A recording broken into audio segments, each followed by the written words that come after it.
Hello students, welcome to Best Education Classes. In today's video, we are going to learn and discuss the question answers of 12th Standard English novel 4.3 Around the World in 80 Days by Jules Verne. So first of all, हम देखेंगे इस novel के कुछ difficult words. Just मैं slide on करता हूँ students. आप pause करके इसमें से अपने डिज़ायर्ड मीनिंग्स को देखकर अपने नोटबुक्स एंड वर्कबुक्स में लिख सकते हैं.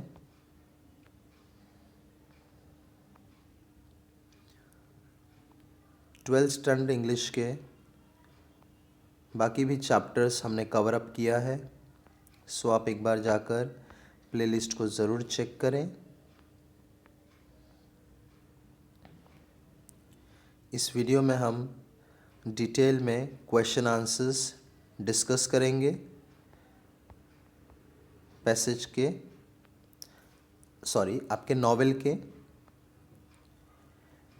एग्ज़ाम पॉइंट ऑफ व्यू से सोचें तो आपको पैसेज नहीं आता है, डायरेक्टली आपको क्वेश्चन आता है.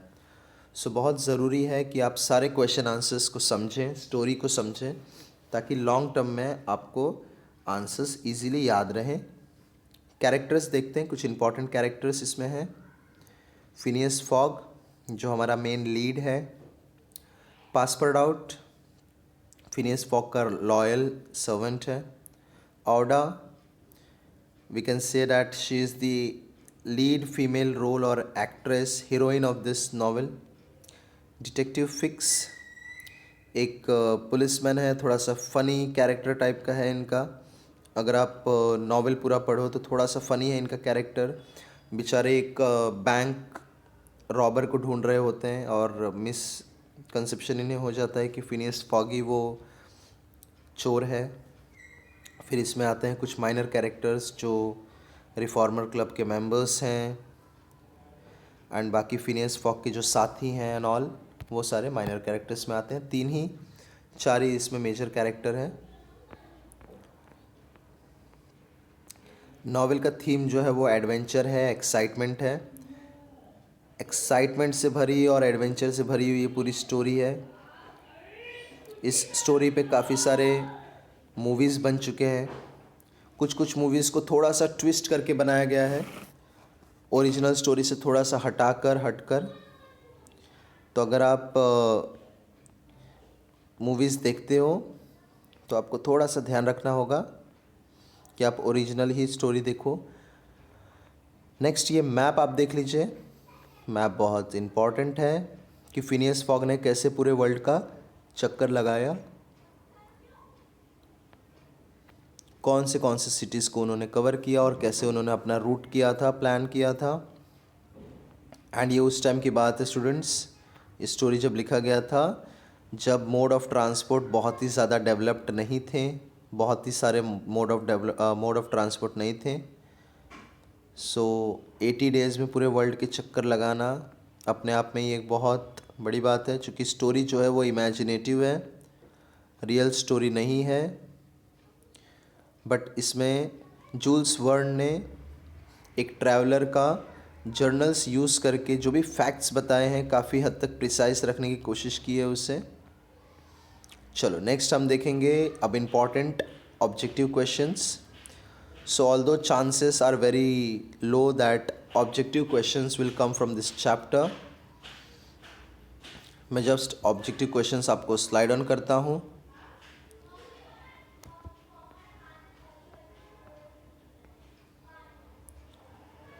हम बड़े क्वेश्चन आंसर्स को डिटेल में डिस्कस करेंगे. अगर मैं आपको सारे क्वेश्चंस एंड आंसर्स एक्सप्लेन करूँ स्टूडेंट्स तो it is very time consuming, and मैं नहीं चाहता आप लेंदी वीडियो देखकर बोर हो जाओ. सो जस्ट मैं आपको शॉर्ट में आपके आंसर्स भी प्रोवाइड करूँगा एज वेल एज आपको क्वेश्चन आंसर्स भी एक्सप्लेन करूँगा. चलो नेक्स्ट ब्रेनस्टॉर्मिंग के अब हम मेन क्वेश्चंस पे आ जाते हैं. सो कैरेक्टर्स के बारे में हमें बताना है. जो मेजर कैरेक्टर इसमें नहीं है। So Phileas and Fogg, sorry Phileas Fogg. Phileas and Fogg तो आपको याद ही होगा क्या है, एक बहुत ही फेमस कार्टून सीरीज़ है। फिनियस फॉग हमारे स्टोरी के लीड हैं, हमारे हीरो हैं, हमारे लीड एक्टर हैं। ऑडा लीड एक्ट्रेस हैं। जेम्स स्ट्रेंड बैंक रॉबर है, जिनका एक्चुअल में कोई बहुत ही रोल नहीं है, वो एक्चुअल बैंक रॉबर थे। एंड पासपोर्ट आउट तो हमारे सेकंड रोल हैं, वो जो स्टोरी में बहुत इंपॉर्टेंट रोल प्ले कर रहे हैं। एज फिनियस फॉग के लॉयल सर्वेंट है वो। तो जेम्स स्ट्रेंड इसका आंसर होगा। नेक्स्ट हमें जस्ट कैरेक्टर ट्रेट्स बताने हैं। सो एक एक वर्ड ही कैरेक्टर ट्रेट्स में हमको लिखना होता है। कैरेक्टर स्केच में आपको डिस्क्रिप्टिव आंसर लिखना होता है, कैरेक्टर स्केच में जस्ट आपको हाईलाइट पॉइंट करने होते हैं। नेक्स्ट इंपॉर्टेंट क्वेश्चन है, Phileas Fogg is as cool as a cucumber whereas Passepartout is as crazy as a loon. Loon यानी कि एक ये मंकी की प्रजाति का होता है। Explain the statement by citing some reference from the extract.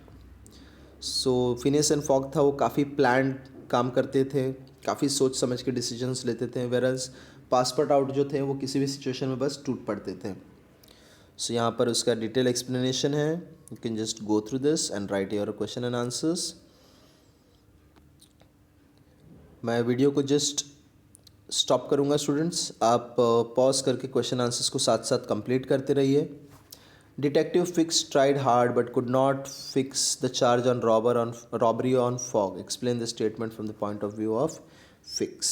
तो फिक्स ने काफ़ी कोशिश किया, काफ़ी बार फ्रेम करने के लिए कि रॉबर जो है वो एक्चुअली फॉग ही हैं, बट ऐसा वो सक्सेसफुल नहीं हो पाए। तो उनके अनसक्सेस होने का चांस क्या था कि फिक्स के पास फॉग के ख़िलाफ़ किसी तरीके का वारंट नहीं था, किसी तरीके का प्रूफ नहीं था, और वो कंटिन्यूसली ट्रैवल कर रहे थे। वो उनके पीछे पीछे पूरे दुनिया के चक्कर लगा रहे थे। तो वो कोशिश कर रहे थे कि जहाँ पर भी ब्रिटेन वालों का मीन्स ब्रिटिश गवर्नमेंट हो वहीं पर उसको अरेस्ट कर सकते थे वो। सो ऐसे करके काफ़ी सारे रीजंस थे जिसकी वजह से अरेस्ट करना काफ़ी मुश्किल हो जा रहा था उन्हें। मैं यहाँ पर वीडियो आपको थोड़ा सा जूम आउट करके दिखा रहा हूँ स्टूडेंट्स, क्योंकि अगर मैं जूम इन करूँ तो लाइंस आपके मैशअप हो सकते हैं। सो आपको थोड़ा सा कॉपरेट करना होगा। मैं थोड़ा सा आपको कोशिश करता हूँ जितना ज़्यादा से ज़्यादा जूम इन करके रख सकूँ। और एल्स आप यहाँ पर एक ट्रिक कर सकते हो कि जस्ट आप स्क्रीनशॉट ले लो एंड स्क्रीनशॉट लेके later on you can zoom in right. Letters अगर आपको क्लियरली ना दिख रहे हों तो आप रेजोल्यूशंस को थोड़ा सा इंक्रीज़ कर लें सेटिंग्स में जाके। There is a sudden twist in the climax of the novel. So twist तो काफ़ी बड़ा आ जाता है जब फॉग को पासपोर्ट आउट बताते हैं कि अभी हमारे पास एक दिन बचा हुआ है, we are not late. And ऐसा क्यों होता है? बिकॉज उन्होंने इंटरनेशनल डेडलाइन को क्रॉस किया होता है एंड वो कैलकुलेशन में थोड़ा सा चूक जाते हैं। जी हाँ, हमारे कूल एज कुकुम्बर थोड़ा सा कैलकुलेशन में चूक जाते हैं, जिसकी वजह से ये सारा कुछ मिसअंडरस्टैंडिंग हो जाता है। बट पासपोर्ट आउट जाते हैं फादर के पास, पता लगाते हैं मैरिज के लिए डेट एंड उन्हें पता चलता है, और वो आकर ये सरप्राइज़ उन्हें देते हैं, और ये जाकर जो बेट होता है, जो वेजर होता है, उसे कंप्लीट कर लेते हैं। That is the twist of the story.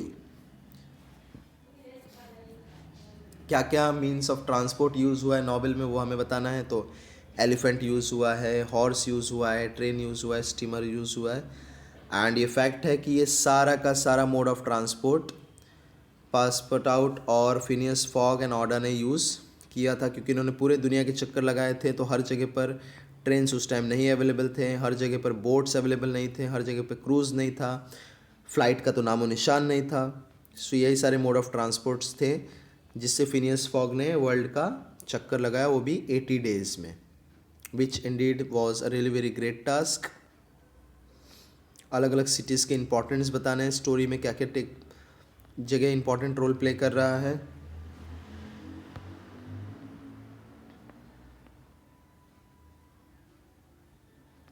India के यहाँ पर 4 सिटीज़ का मेंशन है। सो हमें बताना है कि इन चारों में से कौन सी जगह का एक्सट्रैक्ट में जिक्र नहीं हुआ है, मेंशन नहीं हुआ है। तो बॉम्बे का हुआ है, चेन्नई का हुआ है, कलकत्ता का हुआ है, जो आज के डेट में हम उसे कोलकाता बोलते हैं, इलाहाबाद का डिस्क्रिप्शन नहीं है। ओके, ये आपको ध्यान रखना है। नॉवेल का थीम, तो थीम आप सबको पता है, एक्साइटमेंट है, एडवेंचर है, थोड़ा सा हम ड्रामा भी बोल सकते हैं बिकॉज ये सारा कुछ जो है वो ड्रामेटिकली हो रहा है। Right 4-5 sentence on time, the theme of the extract, तो टाइम भी एक थीम है, इंपॉर्टेंस ऑफ टाइम हमें पता चलता है।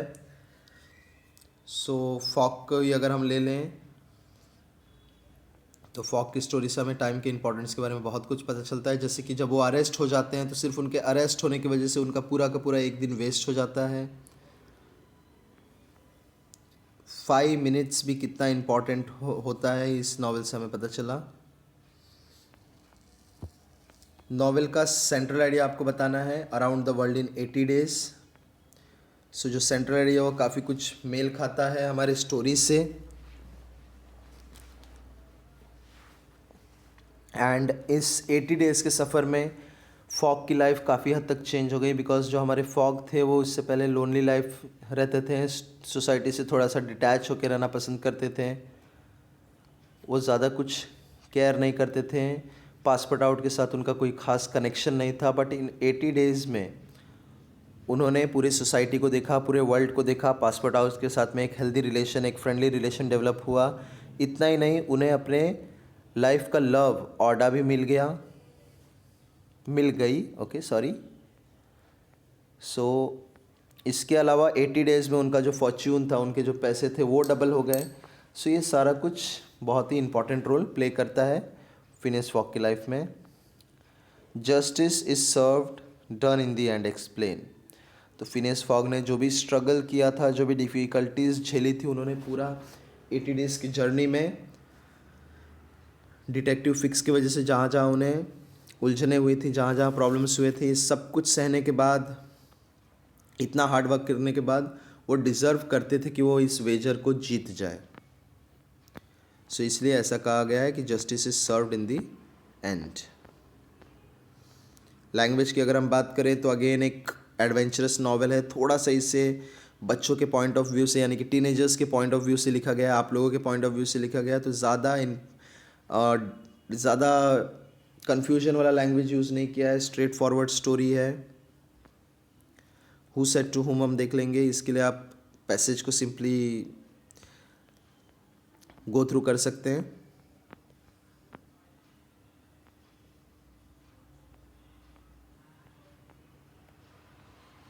टाइप ऑफ नावल, तो ये जो नावल है वो एक फ़िक्शनल वर्क है। फ़िक्शनल यानी कि इमेजिनेटिव वर्क है, जिससे कि रीडर्स जो है वो एक्साइटमेंट में रहें, एडवेंचरस फील करें।